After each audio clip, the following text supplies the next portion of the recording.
Welcome back to PMI, Bicara Minggu ini, and this week, on this next episode, the fourth episode of Quick Takes, let's take a look at what happened over the past week and looking ahead this week and what are the top stories you should look out for. In this episode, I'm happy to have Annabelle Lee, journalist from Malaysia Kini, joining me this time as my guest on Bicara Hari Ini Quick Takes episode 4. Welcome to the podcast, Annabelle. Thanks for having me, Norman. So let's start with the first item of the week, and your story was a follow-up of the resurgence of hashtag MeToo stories appearing all over social media on Facebook and on Twitter, where many women sharing exposing the stories of sexual harassment. These incidences are not new, and it happened in some newsrooms too previously, and we have seen a lot of reaction from the public. So can you share with me more about it, and how do you do story? How do you approach them? I mean, it has been very traumatic for some women out there, and it has been very courageous for someone to share the story.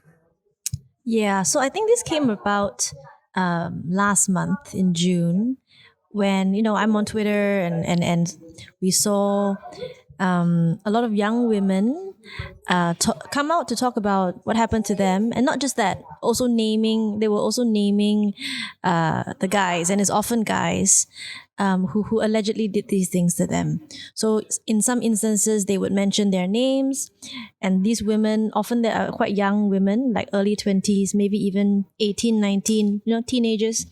They would even tag these guys, right? And basically name and shame them, on social media. And I've been a journalist for about 3 years, and in my experience I have reported about sexual harassment before, but it was never this way. Often the modus operandi is that women would lodge a police report, but they would not want to be identified, and they would never identify the guy. So any of the victims, are they being approached by the perpetrators, getting threatened by them? Have you heard any stories from that? Yeah, so I just want to. The reason why I'm talking about this is to bring you, just to show why this is a break in, I guess, how sexual harassment in my experience has been dealt with by women. I mean, the personal is political. I fundamentally believe that this might be 50 women or 100 women, but that leads to something. So to your question about whether these women, whether they received any backlash from what they did, some of them did. Some of them, the guy or the alleged perpetrator, they apologized, or they would beg them to. This is in my conversations with. I think I spoke to 6 or 7 of these women. I approached them and I asked them if they would be willing to share not so much what happened to them, but why they decided to take this step and come, I guess, seek social media justice in some form, right? And so I think one of the girls mentioned that the guy or the guy's family was threatening to sue her for defamation or something like that. But apparently that was just a one-time threat. They never followed up with it. So I think with a lot of these women, some of them perhaps didn't understand the legal risks that they were taking by talking about these things online. But I also think they were hoping that they would receive some support, and this is through their accounts. If you read the article, I do talk to some of them, and they were very bravely saying that yes, this happened to me. I'm not a victim. I want to join this movement in showing that women can speak up for themselves and don't have to. If this thing happens to them, it doesn't define them. They can move past it, and they can call out their alleged perpetrators, and they can survive that. I think that's what they wanted to do. Like what you mentioned earlier, that the legal implications of the reports made by the victims themselves. What were they afraid of? And another question, of course, I think a lot of people out there might be listening to this, that if I were to make a police report, or I seek help in getting support if I'm sexually harassed, whether you're a girl or a boy. I think we've seen what happened in one of the NGOs. It happened to a man. So things like that. What are the steps where victims can do? Okay, just to first part of your question, which is, they feel afraid, right? So I think actually most of them did not feel afraid. I mean, I think most of them had processed those feelings. You know, it happened to them. They were traumatized. I think based on the, I think 6 or 7 girls that I spoke to, they at first they didn't want to talk about it. Actually, all of them did not lodge police reports. So none of them lodged police reports about what happened to them, and for a variety of reasons. You know, they were afraid that people wouldn't believe them. So for them to get to from that point to be able to talk about this very publicly on social media, and even name and shame the guy or the guys, that is a process that for some of these women, they had to go to therapy, they had to go see a psychologist, they had to go through a lot of really deep emotional trauma, and then come out on the other side and then decide that I have healed enough from this that I can talk about this quite openly and publicly and risk the social media backlash that we have seen. Cyberbullying is something that we see very often today. And also victim blaming. We have seen some cases as well. Absolutely. So I think a lot with some of these women, they are aware that by doing this is what they risk, but they want to do it anyway because they have seen, one in the sense that they see how other women do it, and those women have survived it, so they want to do it too because they think they can survive it too, and they want to warn other women that this guy or these guys or this woman is alleged sexual harasser. Yeah. So I think for them to, of course, there are risks for them to, but for them to come out on the other side and say, I want to come out and talk about this, I think some of them are prepared to face the music, as you call it. But I think also some of them are quite young and they might not be aware of the implications. Yeah, knowing that we live in a very conservative society, it doesn't matter which religion we come from, but there is a change within society where they are more empathetic towards the victims. It's very positive that we are seeing on social media itself and as well the community providing that sort of support for women or victims out there. And in when I was reading your story, one of your youngest subject you spoke to, she's 19 years old and she mustered up her courage to share her story. I think a lot of these women are inspired definitely by what is happening in the US with Me Too, what happened in Me Too in 2017. And so this is definitely not just a Malaysian thing. I think these are I mean, I only spoke to 6 or 7 girls or women, and I don't think it's representative of everyone, but just in my conversations with these women, they were inspired by what happened in the US, and I guess they were inspired by the courage and the openness. I think they really want to reject this kind of culture of shame or like victim blaming. I mean, nobody wants to live under that sort of, that sort of shame, and I think when women see an alternative to that, when they see rather than being oppressed by that sort of experience, they can actually rise up and in a sense be a role model or like use it as a warning for other women to be able to empower and help other women. I mean, when you're given that choice, a lot of people will choose the empowering to be able to empower others rather than live under that shape. Of course, it's hard, and of course, no two experiences are the same. For some, it's very traumatic. For some, it was a one-time experience. I mean, both are wrong, but I think when women see that this is a new template to be able to achieve some sort of vindication, they realize that actually they don't have to stay quiet about these things. Yeah. So moving on from a story about what you have written about the resurgence of Me Too going on in Malaysia, what actually captured a lot of attention this week, I mean, just look at last week itself, is a new YouTuber influencer, Sugu and Pavitra.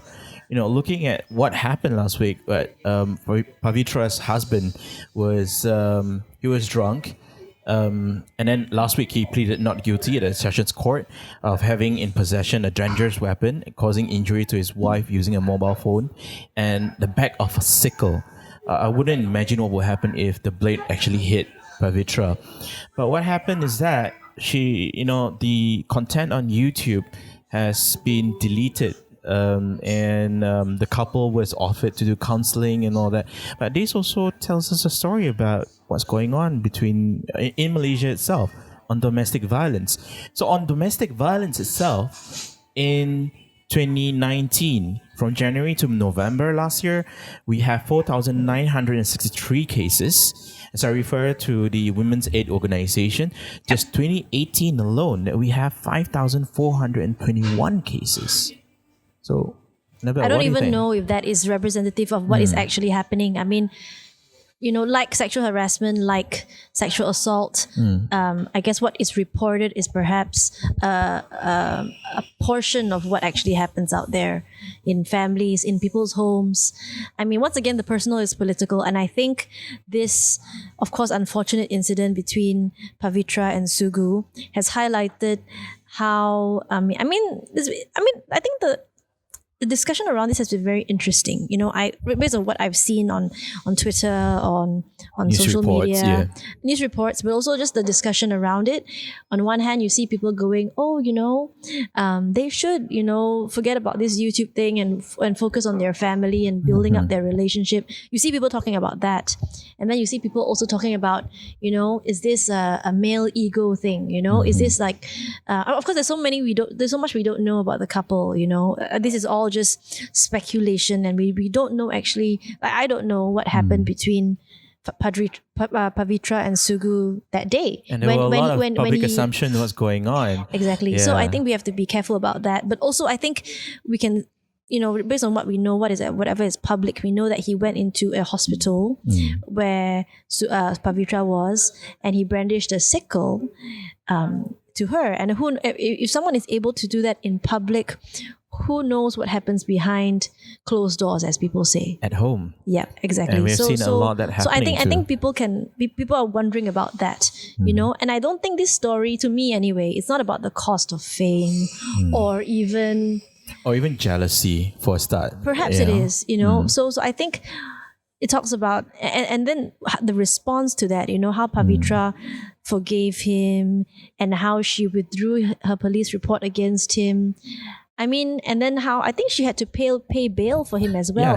She paid bail for her husband to release. She was the victim of this, I guess, physical assault case, which he pleaded not guilty to, and then she had to pay his bail as well. So those are very strange dynamics. If someone attacked you, you wouldn't imagine you to pay for his bail or pay for her bail, right? That's pretty crazy. So I think it talks about it's led to some very interesting discussions about domestic violence and about what happens between a couple. Is it really private? What if it endangers somebody's life? Is that private? And I think the YouTube and that's more about career and it's about her cooking, right? Her cooking is what made them very famous, and then and her skills and how to say, she has her pull on YouTube, and even the Japanese couple who's based in Hong Kong was inspired by them and things like that. That's her skill in content creating. Absolutely. What's interesting, Annabelle, that today, just hours ago, the Para Exco's State Women Development Family and Social Welfare Committee Chairman, Dr. Wan Nor Ashikin, actually approached the family and offered counseling. But the family declined any form of help or counseling, and they tried their best. According to Sugu and Pavitra, she does not need any form of assistance or guidance so far, and asked to be given space and not to be disturbed, because she was confident of being able to resolve and manage family crisis as well. Yes, I think your point there, privacy, that's one. But we also see in a lot of domestic violence cases where when the victim was often the wife, they will always be coerced to pull back the report and all sorts. And the vicious cycle continues over and over again. But of course, that is the risk, right? Like, once again, we don't know. I don't know. None of us know too. All the details about this case, but I think it points to a lot of cultural norms, a lot of societal norms around what is a wife expected to do and what is a husband expected to do. And then when, I guess when something unexpected happens, like I guess social media fame, I don't think they expected it, right? Then how does that affect the dynamic? And but of course, I mean, this is up to the couple and up to Pavitra and Sugu to make these decisions. But if Pavitra needed help, I guess what society can do is ensure that she is able to access those avenues if she does need help and if she wants to seek help. Of course, no one can force this upon them. But yes, I think, to be honest, I'm not very sure about the domestic violence laws that we have, whether the state can actually intervene, regardless of whether they have the victim's consent. I doubt it can do that. But yes, I think it points to very dynamics within a family relationship. And if you ask me, I think women's groups or the government, for them to offer help, I think it's a good move to offer counseling, but also brandishing I think his case is going to be mentioned later this month or next month. So I think that charge should stand. Whether or not she forgives him, bringing a weapon into a public place like a hospital and trying to attack someone with it, I believe is something worthy of investigation. Yeah. Yeah, I mean, there was, we look at from your story to Sugu and Pravitra's story and to domestic violence. So that really needs a lot of attention and a lot of action. I mean, strong action has to be taken, just like sexual harassment bill that was supposed to be tabled this year, but we have not seen the light of the day yet. So moving on, last week. But actually, just on the sexual harassment bill, what we know from Minister YB Rina Harun is that the bill will be tabled, or she has promised that to table the bill by the end of the year, probably in the next parliament sitting, the last of the year. I think November, December. And she has promised to work on an anti-stalking act as well.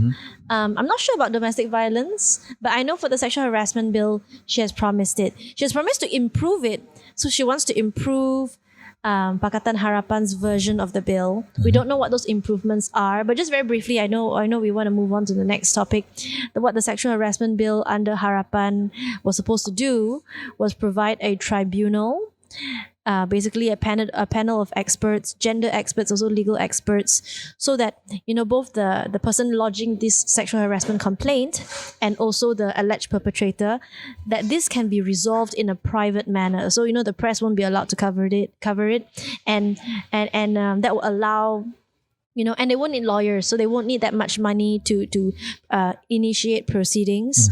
And it was meant to solve the problem, which is a lot of people do not report sexual harassment because it is so expensive, or it is so the burden of proof is so ridiculously high because it's under almost criminal case levels of evidence that you need to prove. So the sexual harassment bill is tailored for sexual harassment instances where sometimes it's very hard to prove. It is she says, he says sometimes, or he says, and it's, I think that, it was meant to ensure that sexual harassment incidences could be resolved where both parties are offered justice and a fair go at explaining what happened. Thank you so much for sharing on the sexual harassment bill. No worries. Yeah, and last week, I mean, moving on to the next topic that we're looking at. And last week we hear a huge uproar when the Minister of Communications and Multimedia replied the question from the Kelang MP YB Wong Siew Chi. So Dato' Saifuddin, he gave his response about that applying for licenses even on your social media. That was, of course, in response to what happened to the documentary by Al Jazeera 101 East. And what do you say about it? And then later on, following day, he issued two statements to clarify. And it says that it must be stressed that the Perikatan Nasional Government never and does not intend to use the FINAS Act to obstruct personal freedom on social media, a phenomena that did not exist when the act was drafted. So what's your take on that? It almost, I think we nearly hit an international headline on that, right? We did. Oh, yeah. we did. We did. Yeah. I think it was once again. I think these issues, ignite very interesting discussions about filmmaking and social media and where those lines blur. I think, like you mentioned, this law was created, the FINAS Act, right, was drafted in 1981 before Instagram, Facebook, YouTube were even created, right? And I think when the minister was replying the question by the Kluang MP, YB Saifuddin, he read off the page basically. He read off the page basically what the act is meant to cover. I mean, personally, it sounds crazy today, but that is what the act says, And I think Malaysia Kini, my colleague Haris, has done some reporting about this. And when we found out that, oh my goodness, the FINAS Act covers literally any sort of filming, even as right now, Yeah. And I was afraid that I couldn't publish the video anymore. Well, apparently now the minister has assured that this will not be an issue. But yes, we were surprised too. It is something none of us knew because nobody looks at the FINAS Act in that detail. We have not. Or even to use the FINAS Act to on and it's news not been used, reports and it too. has not been used. Oh yes. So the reason why, interestingly, the reason why it was used, or the reason why it came into public consciousness is because Al Jazeera's locked up in Malaysia's lockdown documentary, if I'm not mistaken, that's the title, was being investigated for not having a license from FINAS to produce a documentary. So that was the first time, I think, for me at least, I had heard that a FINAS Act, which is meant for filmmaking and, movies and short films and things like that, a law for that was being applied on a news documentary, on investigative journalism, which is something very strange. And I think that is what ignited this discussion, and that is also why YB Wang Shuqi, right? Was it Wang Shuqi? Yeah, Wang Shuqi, YB Kluang. That was also why she asked her question. Why is this law being so widespread and covering so many things? But I think rightly so, as the minister pointed out, they do want to amend the act. We don't know how they want to amend it yet. He also promised that they would uphold, or they are committed to press freedom, which is something, of course, I am very excited about. But I think beyond the FINAS Act, there are many other laws that have restricted and constricted Malaysian media for far too long. The Communications and Multimedia Act is one. I think Section 233, if I'm not mistaken. Section 233. The Sedition Act is another thing that has been used against the press.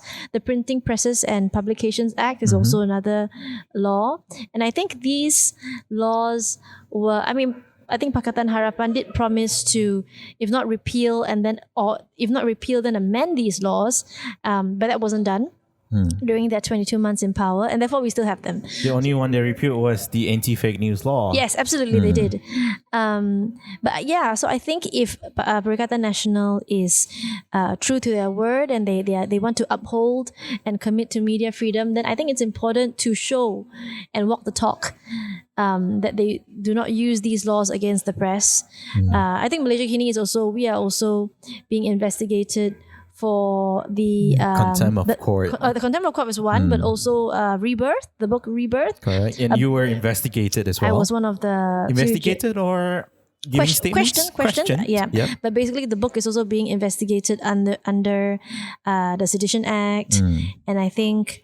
The cover, Printing and Publications Act, the cover as well. So I think all these things are issues where Perikatan Nasional can show that they are truly committed to press freedom and not take such harsh action on the press. Because all these things have a chilling effect on speech, on reporting, and with the book, with regards to Malaysia Kini's articles in the Rebirth book. These were news articles. They were news articles that were republished, and my article was from all our articles. In fact, were from GE14. Our reporting in GE14. So for those to be investigated as well on top of the cover, I think is interesting. And these are news articles, so not opinion pieces, but news articles. Yeah. So I think that's where the government can prove, if they're really committed to press freedom, that they wouldn't take those sort of actions. Yeah. Yeah, and then on top of what you have shared earlier, that the Malaysian Communications and Multimedia Commission, MCMC, last week that they explained their decision to fine Astro for airing a controversial Al Jazeera's documentary. It was way back in 2015. And that documentary was about Atantuya, things like that. So like what you mentioned earlier, this will send a chilling effect to all the entire media industry. So I'm looking forward. When last couple of days ago, the Bangladeshi who shared his story on Al Jazeera's lockdown in Malaysia's lockdown, Locked up in Malaysia's lockdown. Rehan Kabir was arrested by the immigration and the police, and this is in a part of the investigations on Al Jazeera's documentary. We don't know where is he. We don't know how is he. And the family has appointed a lawyer to two lawyers, and the lawyers have spoke to the press today. They still have not seen their client today. So, what do you say? Is this? We look at the whole situation itself, not just Bangladeshi. What's going on in Malaysia over the past few months? Why Malaysians have reacted that way towards migrants, whether they are documented or undocumented, and as well as refugees. I find it very interesting that this whole issue has really evolved. It started with the raids on undocumented migrant workers or undocumented migrants, refugees, and then we saw the documentary and the uproar and backlash or manufactured backlash that received. And then we saw, the manhunt for Raihan, and now they have caught him, they've arrested him, they've detained him at a immigration detention center, and they want to deport him. They revoked his work pass as well. And then we've seen it evolve to also an issue of free speech when it comes to the FINAS Act. So I think this is a very interesting issue that has shown us many things that need to change. Yeah. So when it comes to Raihan and what happened to him, I spoke to a few migrant rights NGOs about, is it fair to revoke his work permit? Is it fair to already deem him guilty before he's even been charged in a court?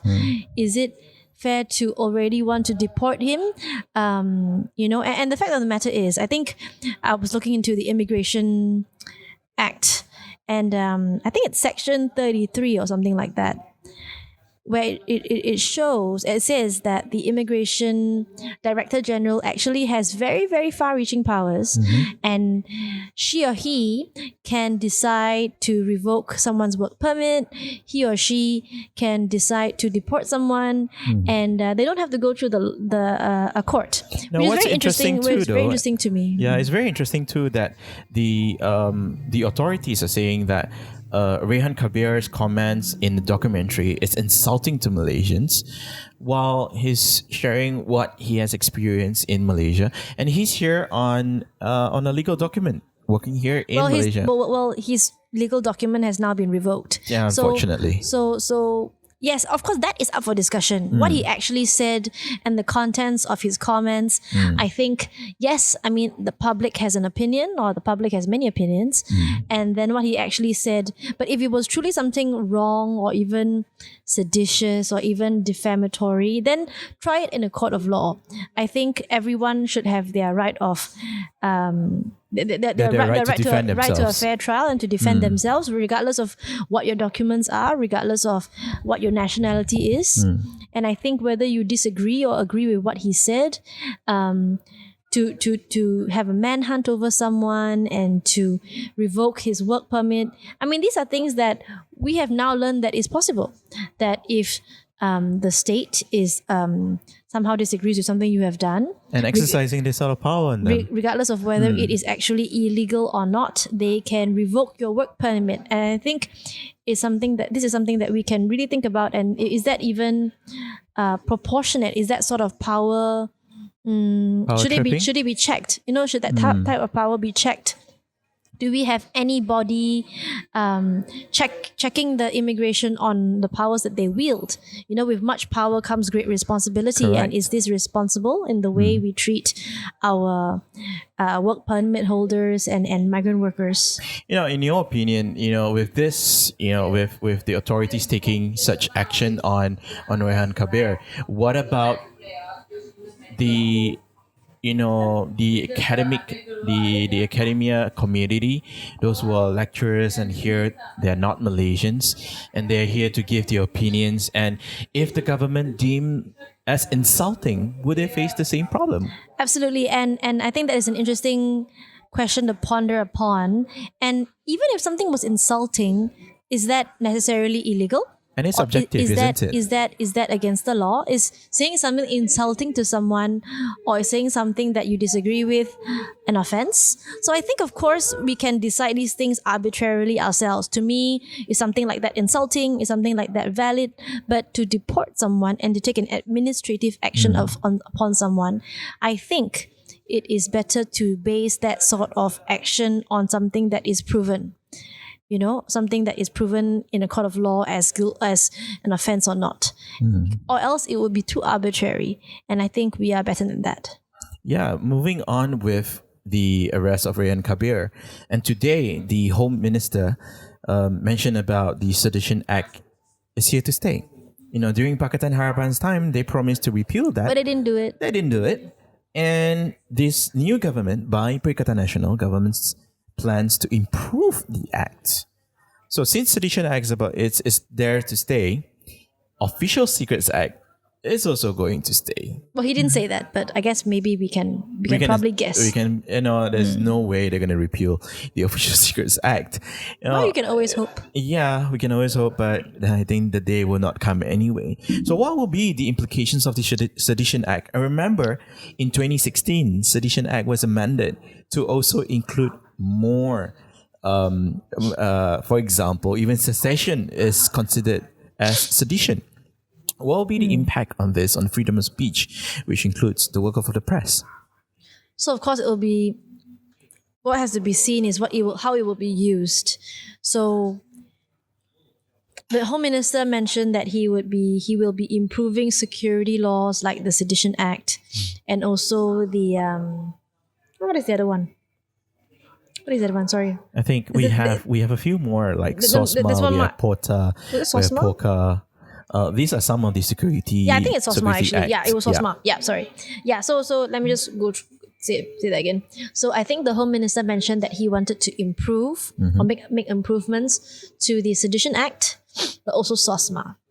So of course we don't know what these improvements are yet, and we will only know when that is made available to the public, to the press. But I think these are two laws that for many years activists and also civil society has called draconian. Pakatan Harapan also called them draconian, and they also wanted to amend it, right? So of course when you amend something, you can make it better, which is perhaps less draconian, or you can make it more draconian. Or make it worse. It's an old law that we inherited better from the or worse British are government. very subjective. So I think either you can make it more draconian or you can make it less draconian. And of course, I think security laws are important to against terrorism, against organized crime. But when it is used against, I think Maria Chin was held under SOSMA, I believe, quite a few years ago. And I don't know if that law was created to hold elections activists. Was it made for that? So I think when we see when the government mentions it wants to improve this law, we have to of course question how and why and what else does it want to include in it. It's already a very draconian law, as many call it. So we just have to see if it's going to be made more draconian and then how. So, looking ahead this week, and as I will publish the story, when I publish this episode itself, it will be the D-Day for the Pekan MP, Najib Razak, who is also the former Prime Minister, the sixth Prime Minister, will be facing the case of the SRC international funds totaling at 42 million ringgit. So he faced 7 charges, 3 counts of criminal breach of trust, and 1 count of abuse of power, 3 counts of money laundering. Yeah. Now, everyone waits with a bated breath about the decision tomorrow, whether he's going to jail or not. So what can we expect tomorrow? What can we expect in the Even if court? he's, I think, of course, everyone is closely watching this, and this is one of the 5 1MDB related trials that Najib is under. So this is not the only one. This is the first one, which we will see a result, a verdict. But even if he is found guilty tomorrow, he will definitely have, as everyone has a fair go, he will be able to appeal. So I don't think he'll be going to jail right away or anything like that. So For listeners out there who's not following this case, I think the case has been it went on trial for 100 days since last year, April last year. April 2019. Yep, Yeah, correct. April 2019 last year. And this case is actually in Kuala Lumpur High Court. So Najib will have an avenue to appeal the case to a higher court. It will be the appeals court. And that's not the end. He can appeal all the way to the federal court. Of course. That's his last avenue. So it will take some time. So what we will see, what will happen, what the judges will the decision by the judges tomorrow. So talking about 1MDB, this story. But I think what was worth mentioning is if he is found guilty, he will be able to appeal, and he has his right to appeal as everybody does, right? All the way to I guess Court of Appeal, Federal Court, all that. But if he is found guilty, I think what is interesting is if there is a snap election sometime after this, he will not be able to contest because so he will not lose his seat immediately because he can appeal all the way to the federal court. But if there is a snap election held at the end of this year, next year, he will lose his seat immediately. I mean, he won't be able to contest. Sorry, he won't be able to contest because he's already been found guilty of something that he has. I mean, and then he's been found guilty basically, and it's the same thing that we saw with Rafizi Ramli in GE14. He was not able to contest because he had a conviction from several years prior. So the same condition will apply to Najib as well. Right, so we shall wait the results. I think tomorrow, all eyes at the court. I think it will be a court frenzy tomorrow. I think once this episode is out, morning will be a lot of journalists. I mean, not just from Malaysia. The whole world will be watching. Yeah, and looking ahead this week, aside from Najib Razak's SRC court decision, it's been, I think, over the past month, there have been talks about the Game of Thrones in Sabah, the change of government. But did it really happen? It didn't happen. Well, what's going on in Sabah? What do you think, Annabelle? Well, I wish I was there. That's for one. I wish I was there too. Probably you can swim in Manukan Island, right? Yep, probably we can. If we have any spare time at all. Yeah. But so there have been a lot of rumors, maybe even more than rumors that we see that there might be some defections in Sabah, in the Sabah state government, that Bersatu and maybe some of the other assembly persons might be withdrawing their support from Shafi Abdul, which is the Warisan president, and also the Sabah chief minister. So this is something that I think we expected could happen after Perikatan Nasional took power. Yeah, I mean, and also, for the past couple of days ago, there's a story saying that Warisan is going to fall. At least 10 of them are going to change. Then, Haris, your colleague from Malaysia, Kini, wrote a story and spoken to Loretta Padua, saying that it's an old story.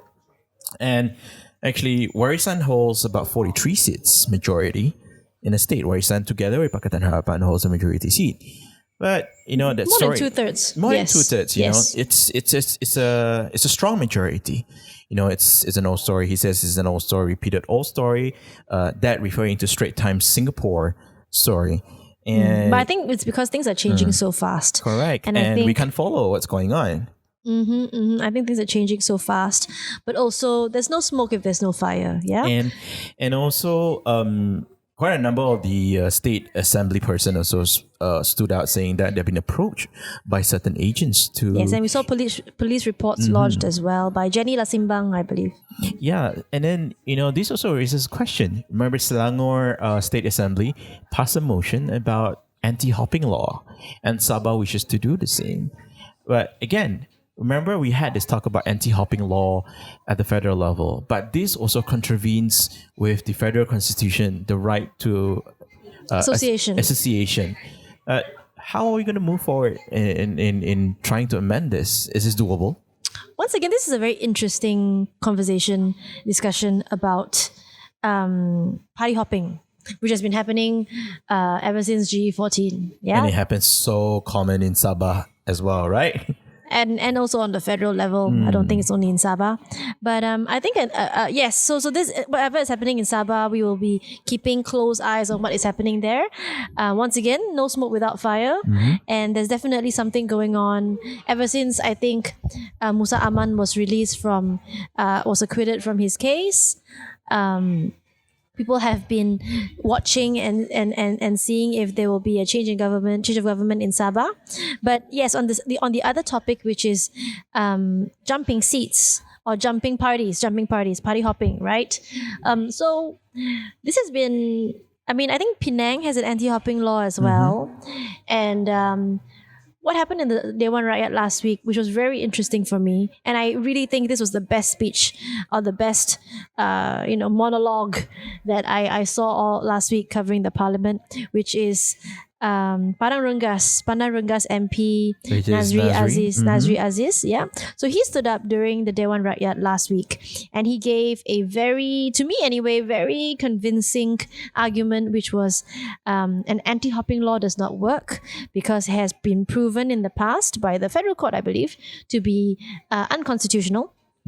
To contravene the freedom of association that is guaranteed under our Malaysian federal constitution. And his recommendation was to change the election system where rather than voting for individual MPs, we would actually vote for parties.